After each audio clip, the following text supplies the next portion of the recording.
ओहो भनेपछि तपाईँ प्याक्सन एकाउन्ट क्रिएट गर्न चाहनुहुन्छ अथवा चाहिँ प्याक्सन एकाउन्ट सम्बन्धी केही जिज्ञासाहरू छ र त्यो जान्न चाहनुहुन्छ। आजको भिडियोमा म तपाईँहरूलाई सुरुमा त प्याक्सन एकाउन्ट भनेको के हो र प्याक्सनले हामीले के काम गर्न सकिन्छ र प्याक्सन एकाउन्ट कसरी क्रिएट गर्ने त्यो प्र्याक्टिकल रूपमा तपाईँलाई सिकाउनेछु। भिडियो अन्तिमसम्म हेर्नुहोला। च्यानललाई सब्स्क्राइब गर्नुभएको छैन भने चाहिँ सब्स्क्राइब गरेर छेउमा भएको घन्टीको बेल आइकनमा क्लिक गरी अल नोटिफिकेसन अवश्य पनि दबाउनु होला।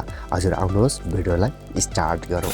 हजुर सुरुमा प्याक्सन भनेको चाहिँ हामीले सजिलैसँग युज हुने हामीले सुनिरहेको र एकदमै पपुलर रूपमा चलिरहेको पेपाल र स्क्रिल जस्तै अन्तर्राष्ट्रिय यानि कि इन्टरनेसनल पेमेन्टका लागि युज हुने एउटा एप्लिकेसन हो। यो वालेटको रूपमा काम गर्छ र यसमा चाहिँ हामीले प्याक्सनमा हामीले क्रिप्टोलाई पनि ट्रान्जिट गर्न सकिन्छ र डलरहरूलाई पनि ट्रान्जिट गर्न सकिन्छ, युएसडीटीहरू होइन, धेरै चिजहरूलाई चाहिँ अन्तर्राष्ट्रिय रूपमा चाहिँ पेमेन्टहरू दिन सकिन्छ र पेमेन्टहरू सजिलै लिन पनि सकिन्छ। हामीलाई जस्तै म जस्तै फ्रिलान्सर वर्करका लागि चाहिँ पेमेन्ट दिनुभन्दा पनि लिनुलाई झन्झट हुन्छ नि त। कुनै क्लाइन्टसँग पेपाल हुन्छ, कुनै क्लाइन्टसँग स्क्रिल हुन्छ, कुनै क्लाइन्टसँग बाइनान्स हुन्छ र कुनै क्लाइन्टसँग पाक्सुम पनि हुन्छ। हजुर पाक्सुम तपाईँले मेरो उच्चारण सुनेर अलिकति आश्चर्य नमान्नु होला। मेरो उच्चारण यस्तै भयो, तपाईँले बुझ्नु होला है। त्यस्तै छ अलिकति PAXUM पाक्सुम त्यस्तो खालको छ। मैले त्यस्तै तरिकाले उच्चारण गरेँ, तपाईँले यसमा कुनै पनि आश्चर्य नमान्नु होला। हजुर र प्याक्सुम अकाउन्टलाई क्रिएट गर्नु के गर्नुपर्छ आउनुहोस् प्र्याक्टिकल रूपमा हामी प्याक्सुम अकाउन्टलाई क्रिएट गर्छौँ र कसरी गर्छौँ तपाईँले भिडियो अलिकति पनि स्किप नगरिकन हेर्नु होला र अन्तिममा तपाईँले मसँगसँगै क्रिएट गर्न लाग्नुभयो भने तपाईँले पनि क्रिएट गर्नुहुनेछ र यसमा ट्रान्जिटहरूको कुराहरू सबै हामी पछि अकाउन्ट क्रिएट गरिसकेपछि भेरिफाई भइसकेपछि गर्नेछौँ। हजुर तपाईँले चाहिँ आफ्नो प्ले स्टोरबाट आफ्नो मोबाइलको गुगल प्ले स्टोरबाट प्याक्सुम सर्च गरेर डाउनलोड गर्न सक्नुहुन्छ। डाउनलोड गरेर इन्स्टल गर्नु होला र यहाँ ओपन भन्ने अप्सन देख्न सक्नुहुन्छ। यहाँ ओपनमा टच गर्नु होला। ओपनमा टच गरिसकेपछि तपाईँले सुरुमा इन्टरफेस केही अलाउ गर्नुपर्नेहरू देख्न सकिन्छ। मेरोमा चाहिँ अलाउ भइसकेको छ, त्यस कारणले देखाइरहेको छैन। तपाईँले अलाउहरू गर्नुपर्नेहरू छ भने तपाईँले अलाउ गरिदिनु होला। र तपाईँसँग प्याक्सुम अकाउन्टको अलरेडी रूपमा पहिले नै अकाउन्ट छ भने चाहिँ तपाईँले आफ्नो इमेल एड्रेस अथवा युजर नेम र पासवर्ड राखेर चाहिँ तपाईँले साइन इन गर्न सक्नुहुन्छ। अथवा तपाईँले चाहिँ अहिलेलाई भने हाम्रो प्याक्सुम अकाउन्ट नभएको कारणले गर्दाखेरि यहाँ चाहिँ तपाईँले ओपन न्यू अकाउन्ट भन्ने एउटा तल अप्सन छ, यसलाई चाहिँ टच गर्नुपर्ने हुन्छ।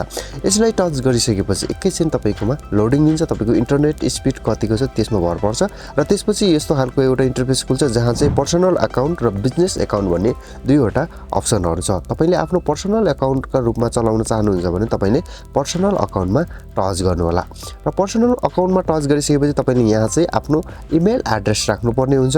म एउटा इमेल एड्रेस राख्छु र इमेल एड्रेस राखिसकेपछि तपाईँले यहाँ चाहिँ एउटा फोन नम्बर राख्नुपर्ने हुन्छ। फोन नम्बर राखिसकेपछि तपाईँले यहाँ चाहिँ एउटा पासवर्ड चुज गर्नु होला। तपाईँले नबिर्सिने खालको पासवर्ड चुज गर्नु होला।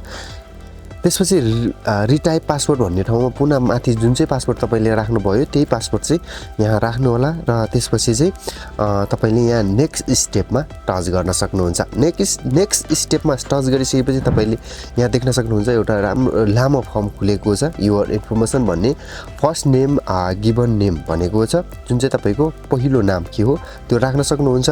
त्यसपछि लास्ट नेम भनेको ठाउँमा तपाईँको थर या तपाईँको लास्ट नेम के छ त्यही राख्नु होला र डेट अफ बर्थमा तपाईँले डेट अफ बर्थ अङ्ग्रेजीमा राख्नुपर्ने हुन्छ। तपाईँको डेट अफ बर्थ के हो त्यो तपाईँले म्यानुअली रूपमा टाइपिङ गरेर पनि राख्न सक्नुहुन्छ। डेट अफ बर्थ राखिसकेपछि यहाँ सिटिजनसिप कन्ट्री भन्ने अप्सन छ। यहाँ चाहिँ तपाईँले नेपाल राख्नु होला। नेपाल यहाँ सर्च गर्न सक्नुहुन्छ। तपाईँले नेपाल सर्च गरेर नेपाललाई राखिसकेपछि सेलेक्ट गरिसकेपछि अब यहाँ तपाईँले एड्रेस देख्न सक्नुहुन्छ। एड्रेस लाइन 1मा तपाईँको आफ्नो जुन चाहिँ टोलको नाम के हो त्यो राख्न सक्नुहुन्छ। एड्रेस 2मा पनि तपाईँले अप्सनल केही त्यतिकै छोड्न पनि सक्नुहुन्छ अथवा तपाईँले चाहिँ एड्रेस 2मा पनि तपाईँको आफ्नो वरिपरि जे छ त्यो नाम राख्न सक्नुहुन्छ र सिटी राख्न सक्नुहुन्छ। तपाईँले सिटी के राख्नुहुन्छ राख्नु होला। तपाईँको स्टेट स्टेट राख्न सक्नुहुन्छ। तपाईँले यहाँ स्टेट भनेको छ, स्टेटमा चाहिँ तपाईँले आफ्नो स्टेट कुन हो स्टेट राख्न सक्नुहुन्छ। त्यसपछि जिप अथवा पोस्टल कोड भनेको छ त्यो जिप या पोस्टल कोडमा चाहिँ तपाईले आफ्नो एरियाको जुन चाहिँ पोस्टल कोड छ तपाईले गुगलमा सर्च गरेर त्यो पोस्टल कोड राख्न सक्नुहुन्छ र कन्ट्रीमा तपाईले नेपाल सेलेक्ट गर्नु होला। यति गरिसकेपछि यहाँ नेक्स्ट स्टेप भनेको छ त्यसमा टच गर्नु होला।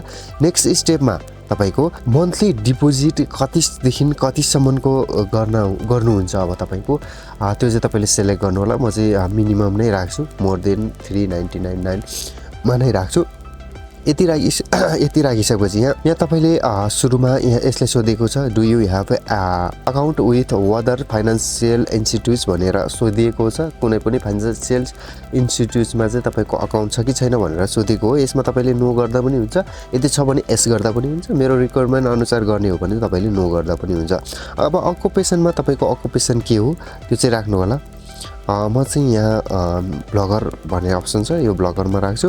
यहाँ एउटा डायलग बक्स छ, तपाईले यो डायलग बक्समा चाहिँ तपाईले आफ्नो ब्लगरको साइट र ब्लगरमा चाहिँ तपाईले के प्रयोग गर्नुहुन्छ त्यो राख्न सक्नुहुन्छ। त्यो सबै राखिसकेपछि अब तपाईले चाहिँ यहाँ छ I would like to send payment to others users भन्ने अप्सन छ। अदर्स युजरका लागि पनि तपाईले सेन्ड गर्नुहुन्छ भने यसलाई टिक चिन्ह लगाउनु होला, हैन भने तपाईले टिक चिन्ह लगाउनु पर्दैन। र यहाँ चाहिँ तपाईले नेक्स्ट स्टेप छ नेक्स्ट स्टेपमा टच गर्नु होला। यहाँ टर्म एन्ड कन्डिसनमा दुवैमा अन गर्नु होला, टच गरेर अन गरिदिनु होला र क्रिएट एकाउन्टमा टच गरिदिनु होला। यति गरिसकेपछि एकैछिन घुम्नेछ र तपाईको अकाउन्ट पूर्ण रूपमा क्रिएट भइसकेको छ। अब यो चाहिँ भेरिफाई गर्नुपर्ने छ, तपाईकोमा मेल आउँछ र यदि तपाईको मेलमा आएको चिजलाई भेरिफाई गर्नु भएन 24 घण्टाभित्र भने चाहिँ अकाउन्ट छ डिलिट गरिदिनेछ। मेरोमा चाहिँ मेल आइसकेको छ, सो मेल ओपन गर्छु र यहाँ तपाईले यस्तो खालको इन्टरफेस देख्न सकिन्छ। तपाईको मेल ओपन गर्दाखेरि यहाँ चाहिँ वेलकम टु पक्सुम भनेर आइसकेको छ। यहाँ चाहिँ आफ्नो नाम सहित त्यसले के लेखेर आएको छ, तपाईले चाहिँ यहाँ पढ्न सक्नुहुन्छ अथवा चाहिँ त्यतिकै छोड्न सक्नुहुन्छ। एक्टिभेट अकाउन्ट भन्नेमा टच गर्नु होला। यति गरिसकेपछि तपाईको अकाउन्ट चाहिँ एक्टिभेट हुनेछ। पुरो अकाउन्ट चाहिँ एक्टिभेट भइसकेको छ। अब हामी ब्याक जान्छौँ र त्यसपछि अघिकै ठाउँमा गएर यसलाई इन्टु गर्छौँ र तपाईले यहाँ चाहिँ जुन साइन इन गर्नुपर्ने अप्सन खुल्छ र यसमा तपाईले अघिको इमेल एड्रेस जुन चाहिँ अकाउन्ट क्रिएट गर्दाखेरि बनाएको इमेल एड्रेस थियो त्यो इमेल एड्रेस र पासवर्ड जुन चाहिँ थियो त्यो पासवर्ड राखेर चाहिँ तपाईले यसलाई लगइन गर्न सक्नुहुन्छ।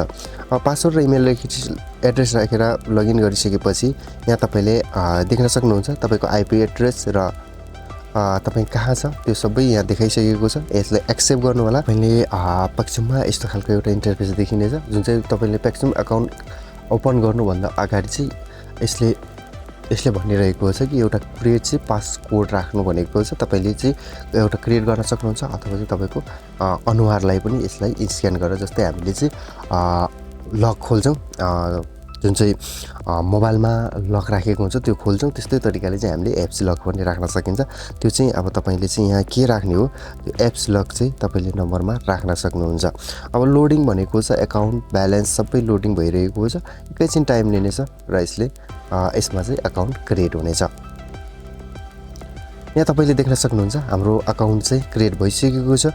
यहाँ तपाईले देख्न सक्नुहुन्छ मसँग चाहिँ अहिले 0 USD रहेको छ, $0 रहेको छ। ट्रान्जेक्सन हिस्ट्रीहरू केही पनि देखिएको छैन। यहाँ तपाईले 3 डटमा टच गरेर हेर्दाखेरि युजर प्रोफाइल भन्ने अप्सनमा गएर हेर्नु होला र यसमा हेर्दाखेरि चाहिँ तपाईले अझै पनि यसमा फोन नम्बर आइडेन्टिटी एड्रेसहरू चाहिँ फुलफिल गर्नुपर्ने हुन्छ र यसलाई भेरिफाई गर्नुपर्ने हुन्छ चलाउनु भन्दा अगाडि। यहाँ तपाईले माथि पनि एउटा रेड लाइनमा देखाइरहेको छ 3 एक्सन रिक्वायर्ड भनेको छ। यसलाई चाहिँ केही रिक्वायरहरू छ, त्यो रिक्वायर्डमा चाहिँ तपाईले चाहिँ यो जुन चाहिँ फोन आइडेन्टिटी अनि एड्रेसहरू चाहिँ भर्नुपर्ने हुन्छ। यो कसरी भन्ने कुराहरू तपाईलाई आउँदैन भने मलाई कमेन्ट गर्नु होला, म अर्को भिडियोमा गर्नेछु। यो भिडियो धेरै लामो भएको कारणले गर्दाखेरि हामी यो भिडियोलाई चाहिँ यहाँसम्म मात्रै जानेछौँ। हजुर, आजको भिडियो तपाईलाई कस्तो लाग्यो? पक्कै पनि तपाईँ पाक्सुम अकाउन्ट क्रिएट गर्नुभयो र यसलाई चाहिँ कसरी चलाउने भन्ने कुराहरू आउँदैन भने तपाईले यस च्यानललाई सब्स्क्राइब गर्दै कमेन्ट बक्समा कमेन्ट गरिदिनु होला र अलिकति पनि यो च्यानल अन्तर्गत रहेर भिडियोहरू हेरेर अलिकति पनि भिडियोहरू राम्रो लाग्यो भने साथीहरूलाई सेयर पनि अवश्य पनि गर्नु होला। आजलाई हामी छुट्टिन्छौँ। हवस् त, नमस्कार।